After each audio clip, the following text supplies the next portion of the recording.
McDonald's sells a lot of food. Like a lot of food. We are talking enough food to serve more than 70 million people every day, with more than 75 burgers sold every second. What's come to your mind when McDonald's mentioned?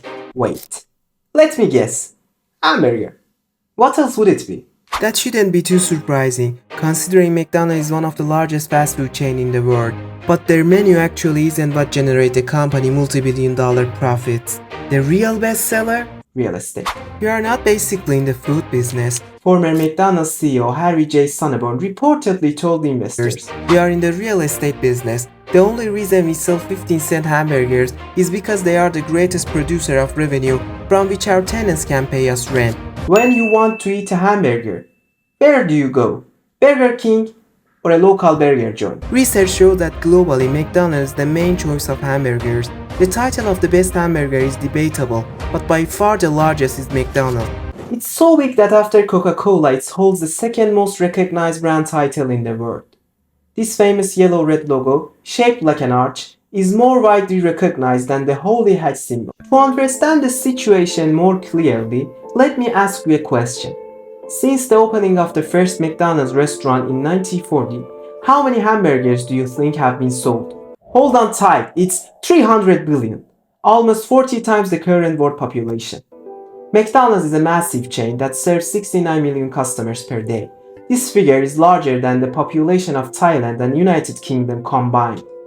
There is no other institution or organization in the world that buys more meat than McDonald's. This company is truly much bigger than you might think. Train station, airport, office buildings, university campuses, they are everywhere. With over 40 and 2,000 branches, McDonald's can dress 2 million people in the same uniform. It's estimated that 1 in every 8 employees in America has worked at McDonald's at some point in their lives, including Jeff Bezos. Yes, the owner of Amazon, and one of the 3 richest people in the world. When Jeff Bezos was 17, he was frying burgers at McDonald's. This company has its own hamburger university that teaches all the knowledge and skills from how to cook a burger to how to fry the potatoes. The most famous hamburger right now is probably the Big Mac.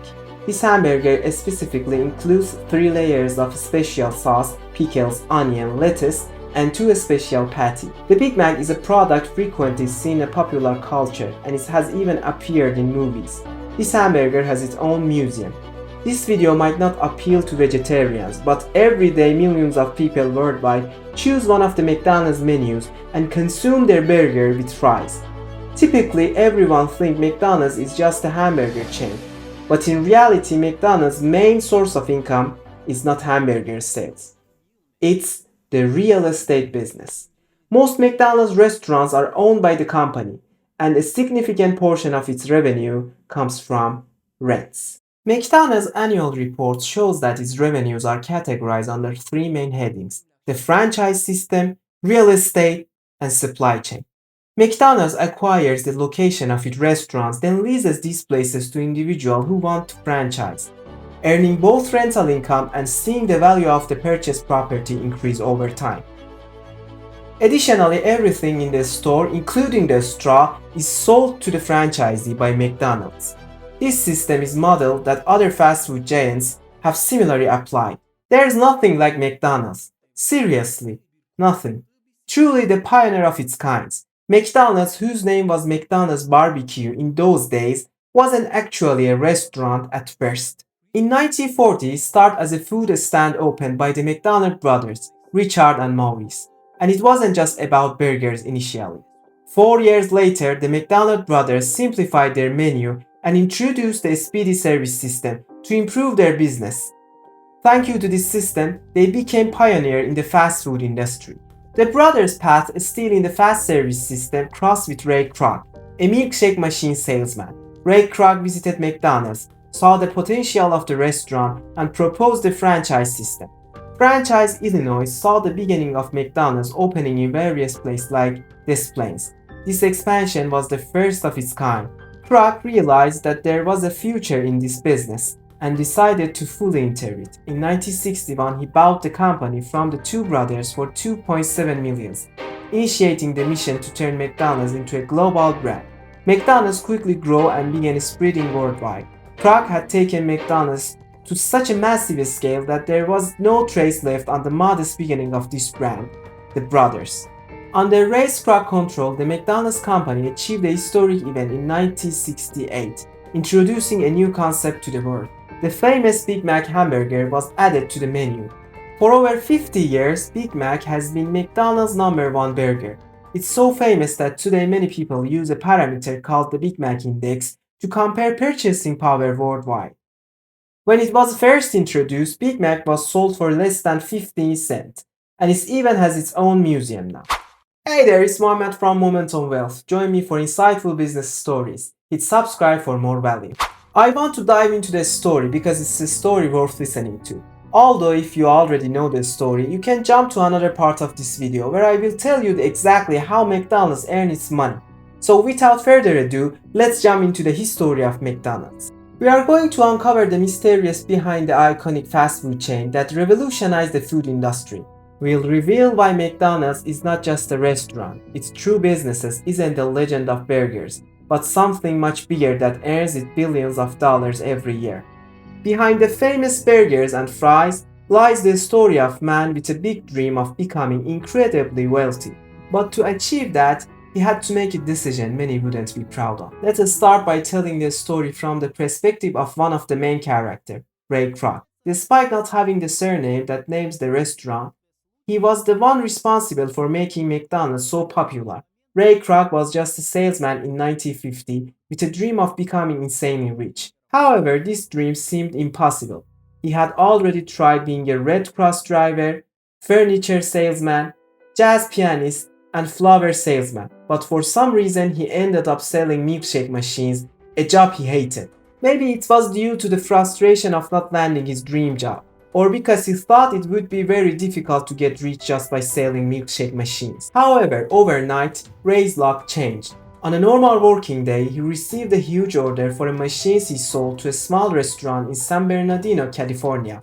The order was much larger than usual, especially for a small restaurant. Ray couldn't shake it off and decided to visit the restaurant called McDonald's. The place was run by two brothers, Maurice and Richard McDonald, both with a surname McDonald, who are the other main characters in this story alongside Ray.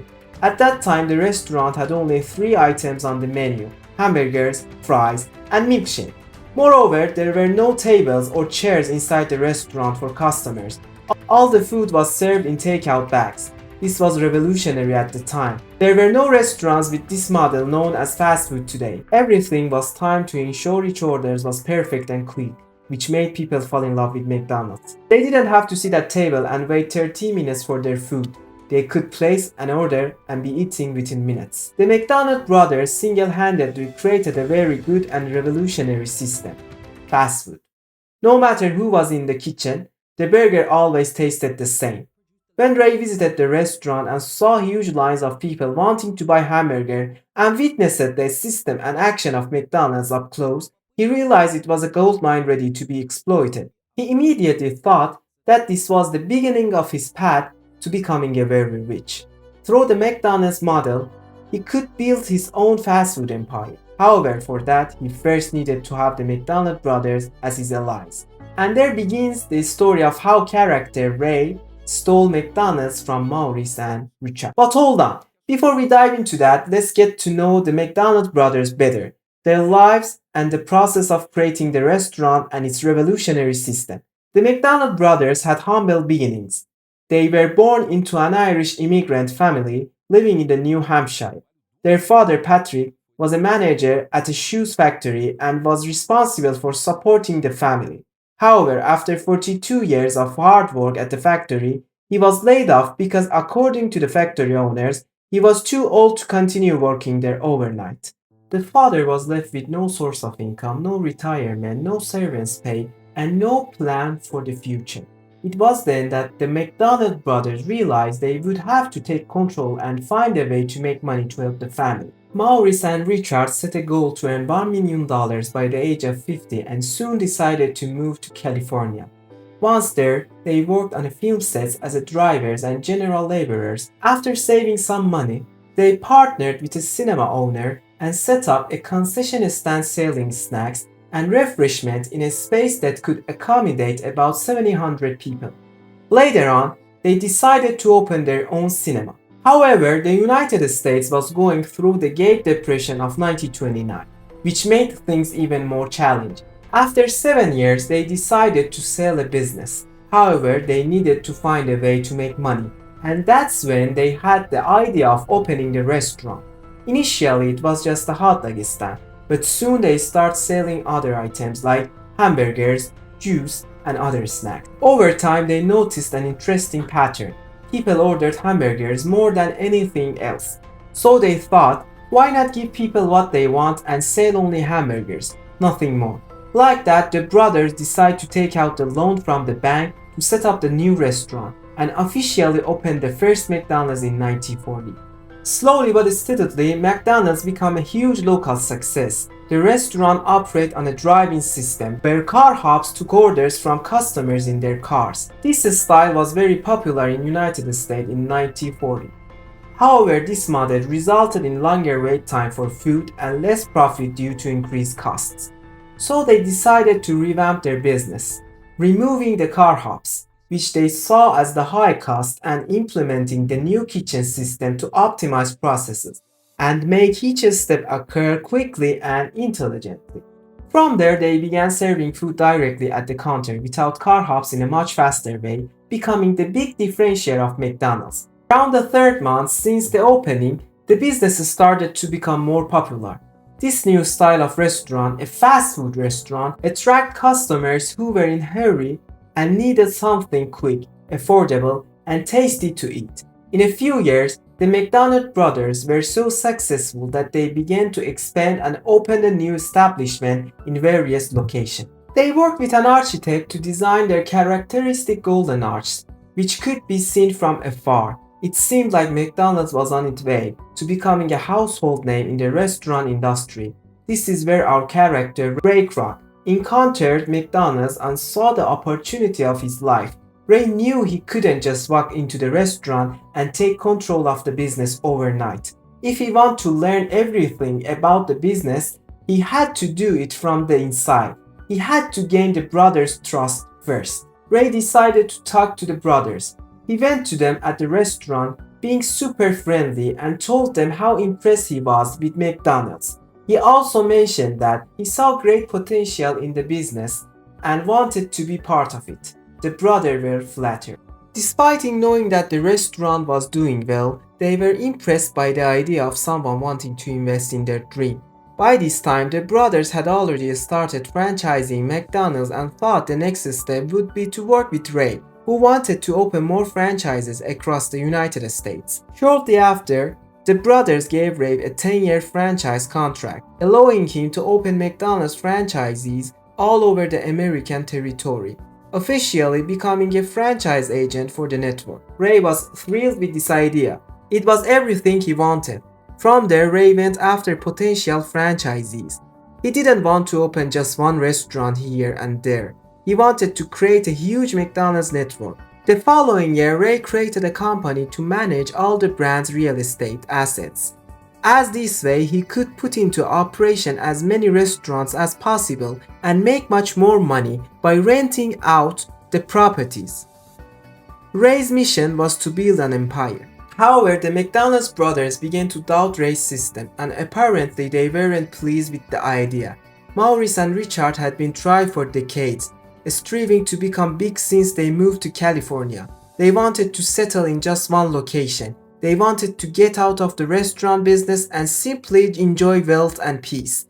Because of this, Ray and the brothers began to disagree. Ray wanted to expand the network at all costs. He wanted to keep growing and innovating, while the brother only wanted to maintain their quieter lifestyle. The tension between them increased every day. Then Ray Kroc decided to ask the brothers, "What do you want? What do I need to do for you to leave the business?" The brothers quickly responded that they wanted $2.7 million, $1 million for each of them and $700 for taxes. They were very straightforward about what they wanted and were happy with the decision. In 1961, the brother asked for 1% McDonald's gross sales in addition to the $2.7 million, and they would hand over total control of the restaurants to Ray. He quickly accepted the deal. However, Ray didn't have that money on hand. He borrowed money from the various people and managed to raise enough to pay the brothers and acquire the rights to McDonald's. The brothers were happy to have become millionaires and to have achieved their dream of earning $1 million. However, this was one of the worst financial decisions they could have made at that. For them, it was the best thing that could have happened. After years of hard work and investment in the restaurant, they could finally relax without having to work and enjoy the money. However, at last minute, Ray changed his mind completely. He told the brothers that he had the $2.7 million to give them, but that their 1% stake in McDonald's would have to be removed from contract. Ray said that including this 1% in the agreement could hinder negotiations with the new investors, but promised that he would make a handshake deal with them and would pay the 1% even without an official contract. The brothers trusted Ray's word as they had been partners for years and they made this handshake agreement. However, Ray's words meant nothing. He didn't honor what he had said. When McDonald's was transferred to his name, he already had in mind that he wouldn't pay another cent to the brothers. Ray finally found himself free to turn the McDonald's franchise into the fast food kingdom of his dreams. Once in charge, McDonald's began to drift away from its roots. For the brothers, the main concern was offering high-quality food and ensuring customer satisfaction. But now, under Ray's leadership, the only focus was growth. That was the only metric that mattered to him. In no time, McDonald's was presented in every state and after that in every city. 3 years after taking over, Ray had doubled the number of McDonald's in the United States. He even opened a unit just a block away from McDonald brothers' childhood home to really rub his success in their faces. In 1967, the legendary Big Mac was created. Then in 1977, the Happy Meal was born to attract children from everywhere. And in 1979, the legendary Chicken McNuggets were launched. The McDonald's franchise was booming. Ray Kroc was taking all the credits and wasn't giving anything to the true founders, not even a single cent of the promised 1%. The McDonald brothers couldn't do anything about it. They could only watch the brand grow every day. Ray Kroc managed to go from a mediocre life as a milkshake machine salesman to become the owner of multi-billion-dollar fast food company. However, the brothers, despite being the ones who founded the restaurant, weren't as lucky. They managed to achieve the goal of becoming millionaires, but ended up losing hundreds of millions of dollars. This made their $2.7 million agreement seem like a small change compared to their entire fortune that McDonald's generate annually. The worst part is they never received recognition for their role in creating the McDonald's. Despite the restaurant's name being the family surname, every year the company organized an annual Founders Day celebration in honor of Ray Kroc. Not the McDonald brothers, but legally Ray Kroc was the rightful owner of the brand. The brothers wondered why Ray didn't just steal the idea of the fast food business instead of taking over the McDonald's. Ray's response to this was that the name of McDonald's was a good, simple and American name, and he wouldn't be able to compete if he created his own fast food network. Unfortunately, the McDonald brothers didn't realize how powerful and valuable their restaurant chain was. But Ray Kroc did, and he saw the business's potential. Today, McDonald's generates revenue of $23 billion annually, which means that the brothers' 1% would have amounted to $230 million a year. But instead, all they got was nothing. They only managed to get the value of $2 million at the time. When they asked the brother if they regret selling, one of them replied, "No, because I would have ended up in a skyscraper with 4 ulcers and 8 lawyers trying to figure out how to pay all my income tax. We had 3 houses and garage full of Cadillacs, and we didn't owe a penny to anyone. I regret nothing." The McDonald brothers were ambitious. That's why they built a quality and highly profitable restaurant. However, they weren't ambitious enough to dominate the world and spread the fast food chain worldwide. Another point is that the brother Richard and Maurice didn't have ambition or a broader vision regarding McDonald's real estate business, as I mentioned earlier. Anyway, McDonald's has achieved such remarkable and consistent success since the 1970s that it started expanding excessively on a global scale.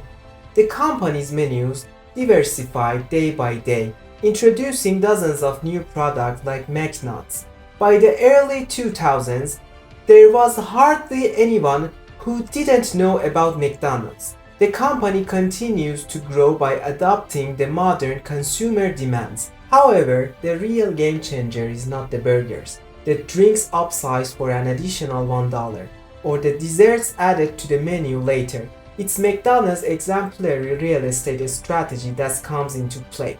Many people think that the company's money comes from sales, but this is a big misconception. So, how much money are we talking about? With a value of 160 billions, McDonald's is the world's most valuable fast food chain. To make a comparison, Starbucks has a value of $80 billion and Burger King has a value of $23 billion. The company owns approximately $60 billion worth of real estate worldwide. For McDonald's, the real assets are these properties.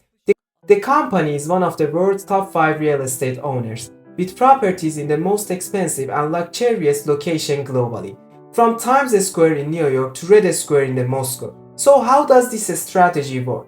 McDonald's, with nearly 2 million employees worldwide, generates a significant portion of its income based on the franchise business model. The key is that McDonald's buys the properties where its restaurants are located and then leases these properties to franchise owners. When a franchise candidate pays millions of dollars to operate a restaurant, McDonald's controls the land and earns regular income from it. This system has not only propelled McDonald's beyond being a massive fast food chain, but has also transformed into a global real estate company. Let's dive into the details. In franchise system, the company licenses its brands, business model, and menu to operators.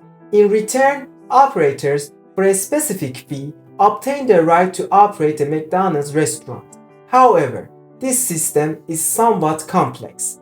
First of all, becoming a franchisee and joining this family is not that easy because they have an image to protect. Once these conditions are met, someone, which could be one of you, decides to open a McDonald's branch in a city or a neighborhood and applies for a franchise. The first thing McDonald's does when a franchise application is made is location scouting.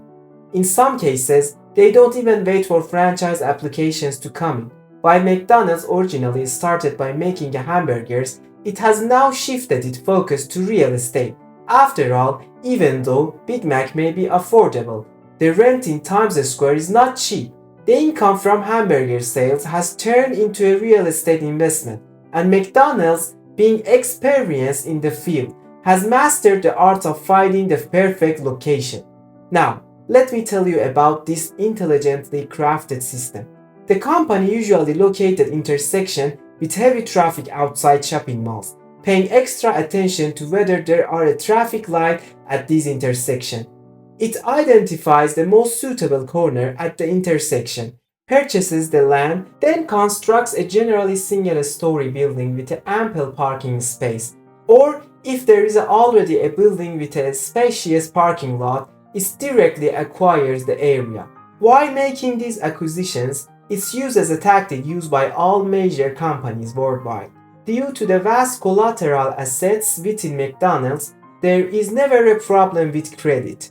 When using credit, they prefer long-term and fixed interest rate loans. Now, let's get to the opening of the branch. When someone applies to operate their own McDonald's branch, the company comes to the table with the contract. This contract is a franchise agreement that covers almost every detail, from how burger will be made to how staff will be selected. It's normal things to have such a contract when purchasing the operating rights for a major brand. However, if you're sitting at the table with McDonald's, things work a bit differently, because McDonald's determines the location where the branch will be opened. As I mentioned earlier, McDonald's owns the property itself, so you not only become a McDonald's operator, but also a tenant. If you want to open a McDonald's branch, it will cost you significantly. Just to give you an idea, fee ranging from $450,000 to $900,000 is requested for the single location. A McDonald's branch operator starts with a high fee, depending on the type and the size of the restaurant, which can go up to $2 million for some location. A contract is made for 10 to 20 years, and there is an extra $4,000 fee for this contract every month. In addition to this, a certain percentage of royalties and trademark fees, advertising contribution fees, and research and development fees are transferred to the company by the operator. The most important condition of the contract is that restaurant is located at the designated address. In the conducted research, it has been observed that operators always pay rents above the market value. While some may find this harsh, McDonald's sees these excess rent situation as a value attribute to good location scouting. In the conducted research, it has been observed that operators always pay rent above the market value. While some may find this harsh, McDonald's sees this excess rent situation as a value attribute to good location scouting. If the location doesn't perform as expected, after the contract period, McDonald's either takes over the location or transfers it to another operator. If it still doesn't work, they sell the land to someone else at a significant profit. Despite this high cost, approximately 90% of all McDonald's branches worldwide operate through the franchise system. Now, the question that comes to mind is why franchise owners accept these rules and the significant financial burden. It's because people always consider the familiar and well-known as a safe harbor. There is no need to reinvent the wheel. According to many investors, McDonald's ability to find excellent locations makes franchise investment safer. Yes, you are both the operator and the tenant, but your restaurant is in a great location and the wheel is turning beautifully. Although the operator has very high initial expenses, it is a highly successful option because the chance of success is high. In the world, about 60% of restaurants fail within the first year and 80% within the 5 years. Investing in a new restaurant is a risky investment, therefore working with a known brand is the most sensible choice. Many entrepreneurs prefer to invest in McDonald's. Following the logic of not sparing a good place, an average McDonald's restaurant has been observed to generate approximately $2.7 million in sales per year. When subtracting staff salaries, materials, and other expenses, a franchise owner makes an annual profit about $150,000. However, with 2.7 million turnover, a $150,000 profit doesn't even make up 6%. But as I mentioned, the risk is lower in proportion to the profit margin. However, not everyone might think it's too little. In fact, only 70% of McDonald's worldwide is owned by the company itself.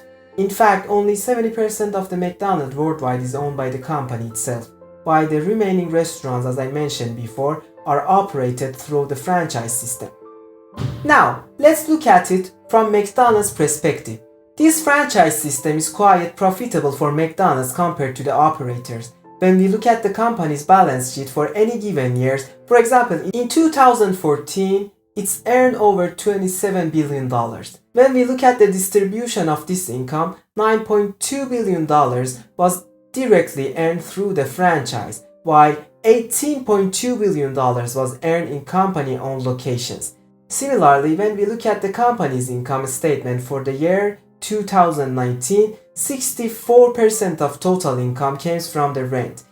In recent years, the increase in property price has made the company more valuable and ensured the stability of its stock prices. One more thing, the human stomach does not respond to crisis. McDonald's caters to the basic needs of humanity, which is nutrition. It's an endless sector, and even in times of economic crisis or pandemics, people continue to consume fast food and eat hamburgers. So, McDonald's does not suffer much from crisis. On the contrary, it comes out profitable from them. During crisis periods, other major sectors decline significantly and usually the real estate market collapses. This means that McDonald's thrives because during these times it can buy the real estate it already owns at a cheaper price and add more with the remaining resources. Since it owns the location, McDonald's is very careful in choosing them.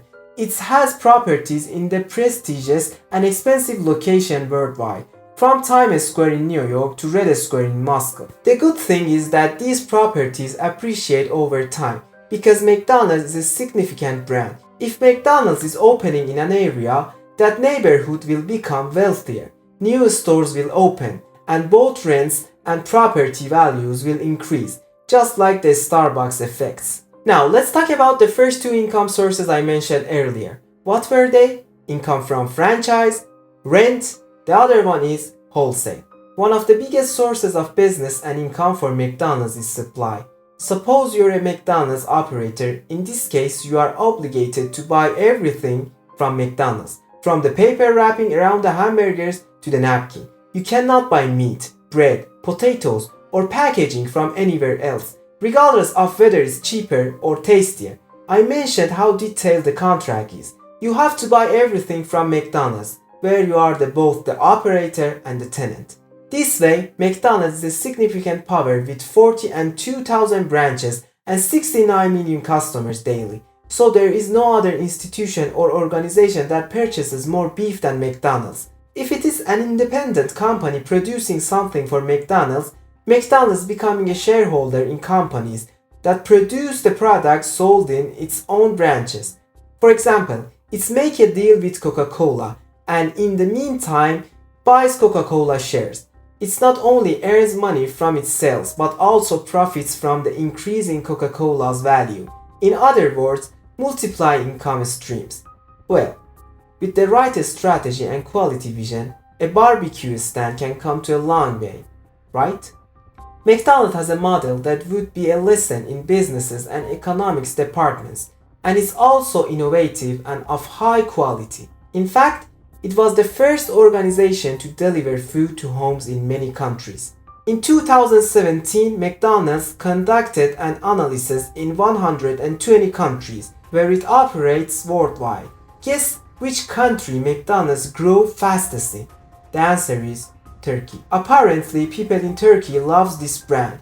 In conclusion, you know that McDonald's is no longer just a hamburger place. After finishing your Big Mac, think about finding or establishing the next McDonald's bite. Maybe some of you are aiming not for a hamburger joint, but for the real McDonald's.